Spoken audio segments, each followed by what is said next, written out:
This isn't just a story about betrayal. It's about uncovering a web of lies that goes deeper than you could ever imagine. What if the person you trusted most in the world was leading a double life? How far would you go to uncover the truth? A few weeks ago, on an ordinary Thursday morning, I found myself deep in our usual morning chaos, trying to get our two children ready for school at 7:30 a.m. The commotion was briefly halted by the phone ringing loudly, sparking my curiosity about who could be calling at such an early hour. The caller ID displayed an unfamiliar area code, which only heightened my curiosity. "Hello," I answered cautiously, bringing the phone to my ear. To my surprise, it was my wife, Jessica, on the other end. I was puzzled as to why she would be calling when we had just spoken the previous night. Jessica works for a small marketing firm, and her call immediately got my attention. I take care of the kids and work from home, while she is always on the go, working at a printing company downtown. Even with our different schedules, we make it work and live comfortably. We reside in a cozy suburban home with 4 bedrooms and a swimming pool, and are blessed with a wide circle of friends. Jessica told me that the night before, while she was in the hotel lobby picking up a newspaper, her purse was stolen. "Please cancel our credit cards right away and request new ones as soon as possible. I have already informed Emily, my boss, and she is arranging for new American Express company cards to be sent to me overnight, so I can have them before I leave tomorrow. She is also transferring some money to help me get by," my wife said, sounding concerned. "You are usually very careful with your things. What happened?" Unfortunately, I was a bit distracted and left my purse at the cashier's counter while I grabbed some more reading material. When I came back, it was gone. The cashier said she was busy with another customer and did not notice anything unusual. My driver's license was in there too, but the hotel has sent staff to check the nearby dumpsters. I hope they find it. Otherwise, I might have to rely on a taxi for today's meeting. "Do not worry. I will take care of the credit cards right away. I am sorry about the trouble, dear. Hopefully, apart from the $1,200 in my wallet, we will not incur any additional expenses. We can replace the other cards gradually. Luckily, most of my makeup is still in the room, so I will be ready for the morning presentation. How are the kids? I miss when we were all together." Let me recount what happened about 6 weeks ago. I managed to cancel the credit cards before any unauthorized charges were made. However, the wallet with my driver's license and other non-credit card items has yet to be recovered, so I pushed that worry aside. Life went on as usual, but I have something significant to share. Today, I found a statement from Jessica's Fidelity account, where she keeps a separate investment fund from the inheritance she received after her parents' tragic accident a few years back. I have always respected her privacy with this account, but while searching for a home insurance policy, I stumbled upon a folder with monthly statements from her account. I remembered that the inheritance was around $350,000 after her parents passed, and I wondered how much it had grown. To my pleasant surprise, it had increased to over $400,000. While reviewing the statement, I noticed a withdrawal of $3,000 from the money market account about 6 weeks ago. My curiosity was piqued about how she had used that money, so I decided to investigate further into her money market account. To my surprise, I found that she had written a substantial check to a local jewelry store just a few days after losing her purse in the same city. I wondered what she could have bought at that jewelry store. She had not mentioned buying anything for me, and I had not heard her talk about purchasing jewelry for anyone else. Although she has a brother, I could not understand why he would need a $3,000 gift. After some thought, I decided to visit the jewelry store's website on the computer. I noted down their phone number for further inquiry. I picked up the phone and dialed the jewelry store's number. A woman introduced herself as a store representative and asked how she could help. After providing my name and specifying the transaction I wanted to inquire about, I explained that we had encountered an issue with the purchase and wondered if there was a store warranty. She looked up the transaction on her computer and then asked about the nature of the problem with the rings.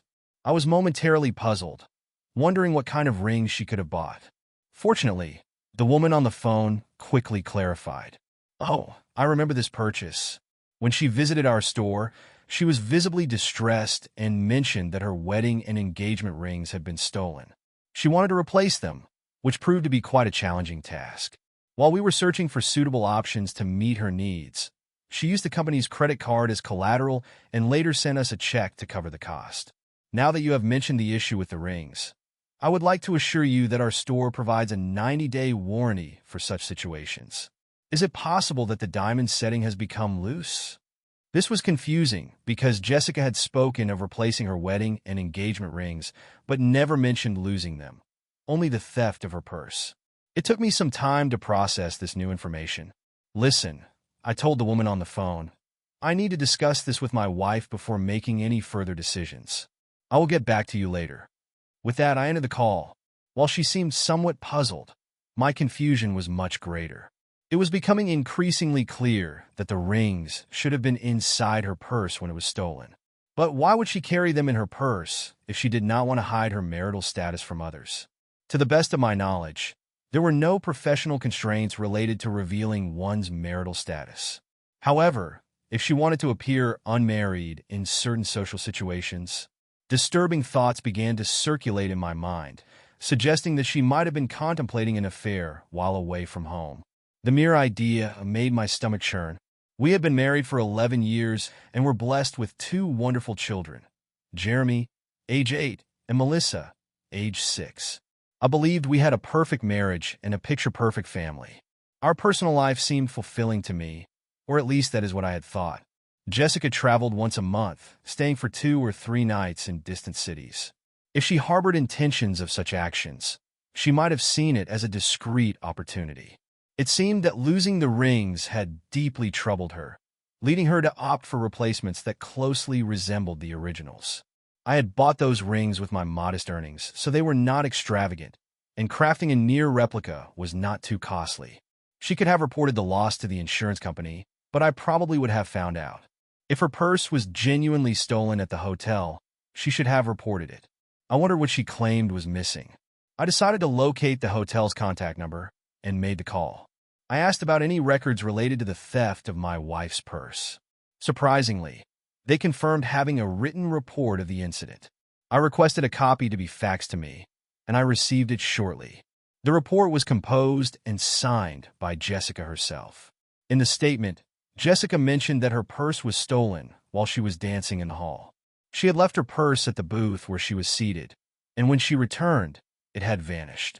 Remarkably, Jessica explicitly noted her hesitation to involve the police. As I absorbed this information, my thoughts raced, overwhelmed by the implications of what I had uncovered. She had deceived me not only by concealing the truth about the stolen rings, but also by inventing a story about shoplifting. While there could be an alternative explanation, my mind could not come up with anything other than the unsettling thoughts swirling in my head. It became clear that I needed to understand the significance of losing those rings, or else they would persistently occupy my thoughts and drive me to madness. One thing was increasingly evident. Those rings were inside her purse when she was dancing with an unknown man. Several weeks had passed since the incident, and she was about to embark on another trip in a few days. I realized I needed to gather more details about her upcoming trip. I wanted to understand what she typically did in the evenings when she was away. If she was involved with other men, perhaps losing the rings had served as a wake-up call, prompting her to reassess her behavior. I knew that if I discovered her infidelity, it would likely spell the end of our marriage, though I dreaded considering how it might affect our children. She was undoubtedly a great mother, but I could not bear the thought of her having custody of the kids, especially with her frequent business trips. My mind raced, desperately seeking any potential clues to shed light on her faithfulness. What other information might hint at her actions during her trips? Did she engage in unprotected encounters or insist on using contraceptives? I assumed she would opt for protection because she would not want to risk bringing home infections or the possibility of an unwanted pregnancy. After all, I had a vasectomy after the birth of our second child, making pregnancy impossible. She could not rely on the men she met to have protection, so she must have had her supply. One question remained: where did she keep them? It was unlikely she stored them at our house or in the car, so the office seemed the most likely place. She probably carried them with her on business trips. I knew she transported her work papers, laptop, and presentation materials in a large briefcase she kept in her office, but if she had an early morning flight, she'd bring her bag home the night before, and then pack it in a suitcase for the airport. This detail was crucial. I needed to find an opportunity to search the briefcase before her departure. I hoped her next trip involved an early morning flight. I made a deliberate choice to remain calm and composed, not displaying any signs that something was amiss. As it happened, when the kids returned from school, I was occupied with various tasks and had little time to dwell on my suspicions. Nonetheless, the specter of her infidelity continued to linger in the back of my mind. When Jessica returned from work, I found myself in a bit of a mess. While preparing dinner, I accidentally spilled a dish of beans, creating a mess on the floor. The resulting chaos of cleaning up and managing the kids' activities left me looking somewhat disheveled. Fortunately, she didn't seem to notice any unusual behavior from me at that moment. After the commotion settled and everything was cleaned up, I greeted her with a kiss on the cheek. We sat down at the table as we normally did to enjoy dinner and engage in our typical chit-chat. Given our usual routine, I didn't expect her to have any growing suspicions about her upcoming trip. "So, you're heading out on another trip in a couple of days?" I asked. "Yes," she replied with little enthusiasm. "It's the same old routine. I'm not looking forward to it." My curiosity prompted me to dig deeper. "If you don't enjoy it, have you considered applying for a different role?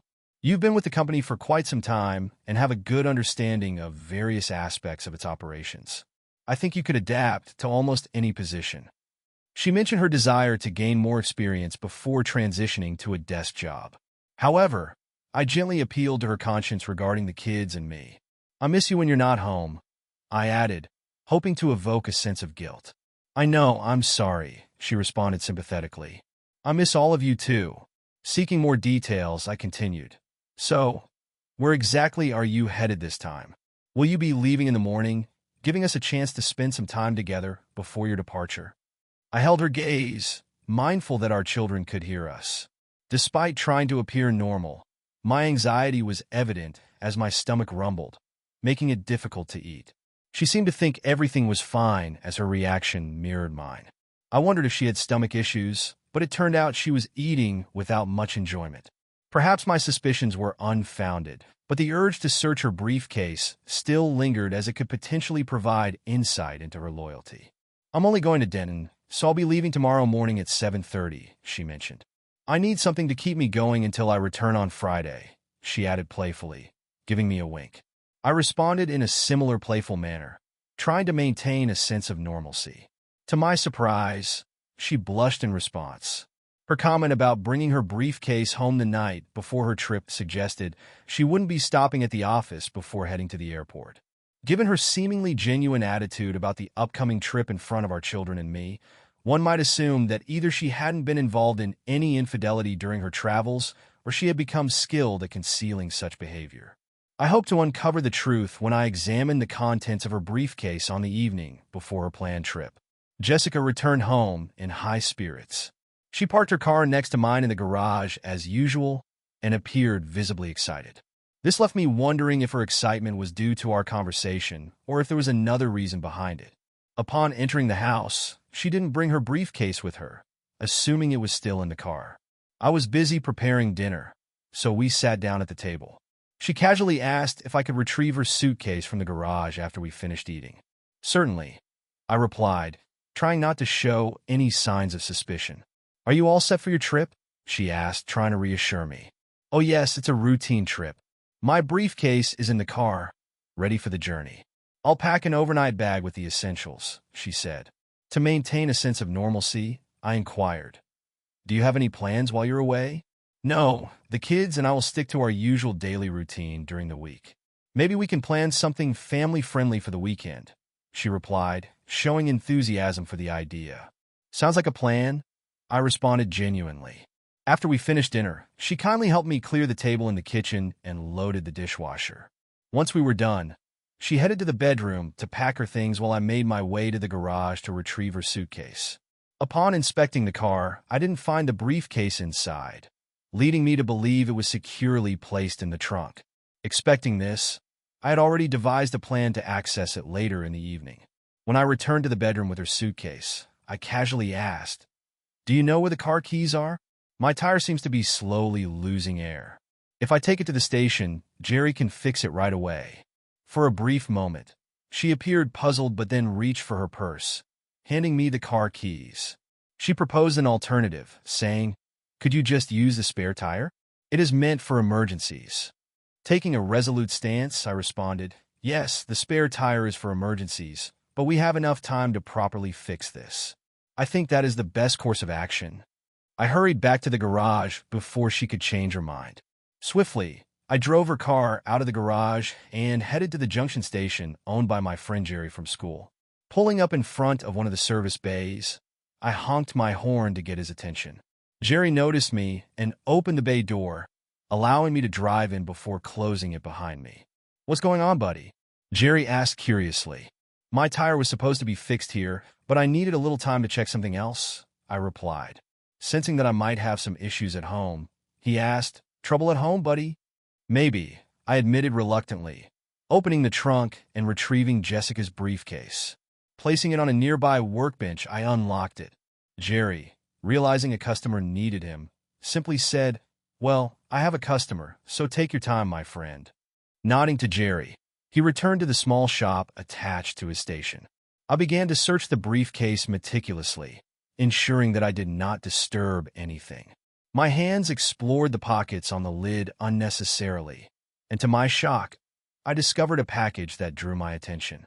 When I removed it, my heart sank as I realized it was an open package of contraceptives with about 3 pieces missing. My worst fears were confirmed. I carefully placed the package back where I found it and closed the briefcase once more. I stashed it in the trunk and secured it just as Jerry returned. "Did you find what you were looking for?" "What's going on?" he asked with evident curiosity. "I am afraid so," I replied, my voice tinged with a mix of disappointment and sadness. "Mind if I stay here a bit longer? Perhaps you could check the tire pressure while I pretend to have resolved the issue." Jerry gave me a curious look but complied without saying a word. He truly was a loyal friend. While he attended to the tire pressure, I drove out of the bay and pulled up at a gas station. I filled the tank with fuel, unsure of when I would do that for her again. My thoughts were filled with gratitude toward Jerry for his understanding as I made my way back home. As I pulled into the garage, a sense of darkness seemed to envelop my thoughts, and panic began to intensify, fueled by anger and frustration. It was difficult to grasp how she could betray our marriage, our children, and me in such a manner. Amid the receding emotions, I shifted my focus to planning my next steps. To secure custody of our children, I needed concrete evidence of her infidelity and misconduct. Despite her shortcomings as a partner, I acknowledged her role as a good mother. The children deserved a maternal figure in their lives. While visitation rights would likely be granted, my ultimate goal was to gain full legal custody. She would have to explain the reasons behind our divorce to her brother and friends. As I entered the house, I called out from the bedroom, saying, "Everything is set. It was just a minor issue with a nail." "Okay, thanks," she replied, still avoiding eye contact. Seeking solace, I went to the kitchen for a beer and then settled in the family room with the kids, who were absorbed in watching a TV show. About 30 minutes later, Jessica joined us in the room and sat beside me on the couch. By then, my emotions had settled, but a deep sadness washed over me as I realized our once happy family was soon to be a thing of the past. To my surprise, Jessica moved closer and snuggled up to me, whispering in my ear. She asked, "Are you ready for tonight?" After taking a sip of beer, I replied, "I think so, but I have a stomach ache." Jessica sympathetically responded, "Oh, that is too bad, honey." Holding on to me, Jessica softly said, "I love you," and I instinctively put my arm around her shoulders, grappling with mixed feelings. Despite her betrayal, there was still a hint of affection from her. I could not help but wonder why she did it. Was it for excitement or a need for more connection than I could provide? I might never fully understand, but what was clear was the damage to my trust in her. We put the kids to bed together, and as she kissed our little angel goodnight, I could not help but look at her, knowing that by morning she would be gone. Their young minds were already accustomed to her frequent travels, so their unease was minimal. That night, we made love, but it lacked the usual passion. Sensing my distress, Jessica asked anxiously, Is your stomach still bothering you, dear? I nodded and replied, yes, but I can handle it. Desperately hoping she would choose our love and marriage over the upcoming trip, I asked, do you need to go on this trip? Deep down, I wished it were all just a nightmare that would vanish. She sighed and replied apologetically, I'm sorry, honey, but this trip is necessary. I'll do my best to wrap things up and return home as soon as I can. I'm looking forward to the weekend with all of you. With a heavy heart, I sighed and said, okay, honey, it's time to get some sleep. You have to get up early for your flight. I'll take a quick shower now, so I won't have to worry about it in the morning. Okay, she replied, heading to the shower. An impulse led me to inspect her suitcase to see what she had packed.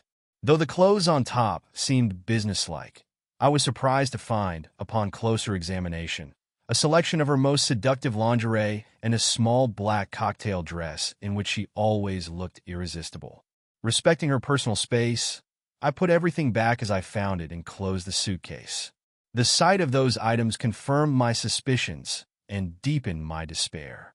My mind raced with thoughts of her intentions for the trip. Was she planning to meet someone? How long had this been going on? These questions swirled in my head, making it difficult to think clearly. As she finished her shower and got ready for bed, I did my best to maintain a facade of normalcy. I couldn't let on that I knew anything. Not yet. I needed more proof, something concrete that I could use in court if it came to that. The next morning, as she left for the airport, I kissed her goodbye, my heart heavy with the knowledge of her betrayal. I watched her drive away, feeling a mix of sorrow and determination. It was time to take action, to protect my children and myself from further hurt. I resolved to gather the evidence I needed and confront her when the time was right. Until then, I had to stay strong for my kids and keep our lives as stable as possible amidst the storm that was brewing. I carefully returned everything to its place, closed the suitcase, and went back to bed. I couldn't sleep that night, and when I heard Jessica stirring around 5 o'clock in the morning, I remained in bed, choosing not to bid her farewell as was our custom. I felt a mix of weariness and sadness. Bending down to kiss me on the cheek before leaving, she inquired, still not feeling well, honey? I simply nodded, struggling to express the turmoil within me. With the sound of the garage door closing, I finally got out of bed and made my way to the shower. I knew the day ahead would be filled with challenges. After seeing the kids off to school and having breakfast, I turned to the phone book to search for private detective services in the Yellow Pages. My main criteria were to locate an agency with a nationwide presence, preferably in the city Jessica was heading to. I reached out to several agencies and eventually found one with a branch in her destination area. I set up a meeting with them for the same morning, hoping they could provide the necessary information. Next on my agenda was finding a divorce attorney. A friend had recommended a specific lawyer, so I found his contact details and gave him a call. I arranged an appointment for the afternoon, hoping this lawyer could guide me through the challenging process we were about to face. When I arrived at the private investigator's office, I discussed my concerns and arranged for Jessica to be surveilled on the evening she was away. I provided them with a photo of Jessica and details of her travel route to aid in their identification. They assured me they would gather photos and compile a report on her activities as soon as her business day concluded. To ensure seamless communication, they agreed to send information via email to their Denton office and promised to provide a comprehensive report by Monday morning. Satisfied with their commitment, I made a substantial upfront payment for their services. They informed me they might not be able to capture photographs, but they would strive to provide as many incriminating photos as possible. I agreed that it would suffice. My afternoon meeting with the lawyer proceeded as anticipated. He explained that in our state, divorce follows a no-fault principle, meaning there's no need to assign blame. However, given that I am the primary caregiver for our children, it's likely I will be granted custody. I needed to understand that Jessica would receive substantial visitation rights for our children. Furthermore, our property would be divided equally, with both sides getting an even split of 50%. Alimony wouldn't be necessary due to our similar incomes, but since I would have custody of the children, Jessica would be obligated to pay child support. As for the inheritance she obtained, it held no significance to me, and she needed to retain it for herself. My top priority was the well-being of our children. I instructed the lawyer to prepare the necessary documents to be delivered to Jessica on Monday, citing irreconcilable differences. I also asked him to agree that she would vacate our house immediately upon our divorce. The lawyer confirmed that as the children's guardian, I had the authority to make this request. It was decided that once the children reached 18, we would sell the house and the proceeds would be divided between us. Leaving the lawyer's office, I felt a sense of contentment, realizing that life would move forward for me and the children, while Jessica would have to face the consequences of her betrayal. At that moment, I didn't take immediate action concerning our finances, insurance, or other legal matters. I assumed I'd have sufficient time to address these issues after serving her with divorce papers. Given her inheritance, I believed she wouldn't have to be concerned about her share of our joint savings. When it was time for school to conclude, I headed home to catch the bus. On Friday afternoon, when Jessica returned, I kindly offered to take care of her laundry, but she politely declined, insisting she would handle it later. I couldn't help but grin, recognizing how playfully mischievous I had been. Deep down, I fully comprehended why she preferred to manage the laundry herself. As the evenings settled in, I watched Jessica move around the house with an odd sense of detachment. It was as if she was already a ghost in our home, her betrayal casting a shadow over every interaction. Despite my inner turmoil, I maintained a facade of normalcy for the sake of our children. The weekend ahead would be challenging, but I was determined to gather the evidence needed to protect my kids and myself. The path forward was clear, even if it was filled with heartache and uncertainty. Jessica needed to keep her extramarital affairs concealed at all costs. Later, as we lay in bed, Jessica expressed worry about my ongoing stomach issues and suggested I see a doctor. "This has been persisting for too long," she emphasized.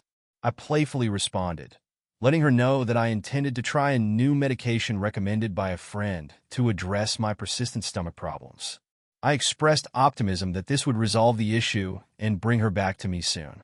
When we embraced, she whispered that she missed me greatly. On Monday, as the kids left for school and Jessica headed to work, I received a call from the detective agency informing me that they had a report ready. I told them I'd be there shortly, and within 30 minutes, I was sitting down with the office manager to discuss the details. The office manager informed me that a report with attached photos had been faxed from Denon that morning. He admitted he hadn't had time to read the entire report, but upon a quick scan and a glance at the photos, it seemed highly incriminating. I took a copy of the report and started reading its contents. The subject of the report was identified as Jessica Brown. According to the report records, the surveillance of Jessica began at 5:17 p.m. on Wednesday, June 16th, in the lobby of the Denon Marriott Hotel. Her identity was confirmed by comparing a photo obtained from the Merville office. Upon closer examination of the report, it turned out that she was wearing a company badge, further confirming her identity. Moreover, the report detailed the movements of the subject and noted she was carrying a briefcase when she entered the elevator. A staff member accompanied her and verified her arrival at room 414 at 5:23 p.m. It's important to note that the report emphasized that the subject was alone at that time. Additionally, the report included a photograph labeled Exhibit 1A, showing Jessica dressed professionally before entering the room. When looking at the photo, it was clear she still wore her rings. The photo was taken discreetly using a mobile phone. The report stated that the agents had rented a room across from the subject's room. At 6:31 p.m., they received a signal that Jessica had left her room and was heading for the elevator. A minute later, at 6:32 p.m., she exited the elevator and entered the lobby. The report noted she was dressed as described in Exhibit 1B. Upon examining Exhibit 1B, it became evident that Jessica was wearing a small black cocktail dress paired with high-heeled shoes. She was also adorned with a necklace I had given her for our 10th anniversary celebration. However, what stood out the most was the absence of wedding rings on her left hand. The photo clearly showed she wasn't wearing them. The photo identified as Exhibit 1D displayed Jessica and a man in a tight embrace, engaged in a passionate kiss while seated in a booth. The intensity of their connection was visible in the picture. At 8:51 p.m., the report noted that both individuals left the restaurant. They then took the elevator and ascended to Jessica's floor. Another photo labeled Exhibit 1 captured the moment when Jessica and the man entered her room, specifically room 414. In this image, Jessica appeared slightly intoxicated but undeniably pleased with the evening's events. At 11:13 p.m., the man exited Jessica's room and left the building. The report included the license plate number of a car registered to Alexander B. Tate, residing at 1424 Elia Drive in Denton. Notably, Alexander B. Tate was married and had 2 young children. As I delved further into the report's details, it became evident that Jessica repeated her actions the following night with another man. The detailed surveillance logs and accompanying photos painted a clear and painful picture of her infidelity. Each interaction was meticulously documented, leaving little room for doubt about her actions. Reading through the final pages of the report, I felt a deep sense of betrayal and sadness. The woman I had loved and trusted had been living a double life, deceiving me and our children. It was now clear that our marriage had been a facade, hiding her secret affairs. The next steps were evident. I needed to confront Jessica with the evidence and take legal action to protect my family and myself. The pain was unbearable, but I knew that moving forward was the only way to find healing and rebuild my life. The report bore the signature of an investigator from Denton. This revelation filled me with deep anxiety and resentment. It became clear that Jessica was leading a promiscuous life while she was away from home. I couldn't come to terms with her actions. It was a betrayal that exceeded my worst expectations. Even the fact that Jessica had lost her wedding rings didn't stop her from being careless. After settling the bill with a private detective, I thanked them and left, making sure to take 2 additional copies of the report recorded on a CD to keep them safe. Once I got back home, I wasted no time and immediately called my divorce attorney. I asked about the status of the divorce papers, and the attorney confirmed they were ready for filing. Without hesitation, I instructed them to initiate the filing process and specifically requested that the papers be served to her publicly at her workplace the following day. The attorney assured me that this could be done smoothly and asked for her workplace address, which I promptly provided. My intentions were clear. I aimed to humiliate her during the legal proceedings. Handing her the divorce papers at her workplace not only satisfied my desire for revenge, but also served as a form of justice for her actions. That night, there was no love between us. Jessica seemed to sense that something was wrong, perhaps suspecting that I had discovered something unsettling. Though she didn't directly voice her concerns, she expressed hope for my quick recovery. Interestingly, she also appeared somewhat reserved, but I chose not to comment on it and simply ignored it. The next morning, I woke up early after a night of little sleep. I immersed myself in work on the computer until I heard the children waking up, and then I went to the kitchen to prepare breakfast. After the meal, I said goodbye to Jessica when she left for work. She approached me for a hug and a kiss, but I responded with a half-playful embrace, encouraging her to leave quickly. At that moment, I sensed she might have had an inkling of what awaited her. As I closed the door behind her, tears welled up in her eyes, and she whispered, "I love you." After her departure, profound sadness washed over me, and I felt an urge to release my tears. Yet, I quickly composed myself as the children required my attention, and I needed to prepare them for the school bus. Around 10:45 a.m., the phone rang, disrupting our morning routine. Displaying Jessica's workplace on the caller ID, I answered the call without uttering a word. There was a brief pause as the caller realized I wasn't inclined to engage in conversation. In a trembling voice and a whisper, Jessica said, "I'm sorry." Shortly after, the line fell silent, and I remained silent as well. Jessica didn't return home that night, and I wondered if she continued her deceitful game, seemingly indifferent to her husband. While I recognized my anger was justified, I also considered that I might have been overly harsh on her. The children, disheartened by their mother's absence, wondered where she was. To uplift their spirits, I invited them to have dinner at a McDonald's cafe.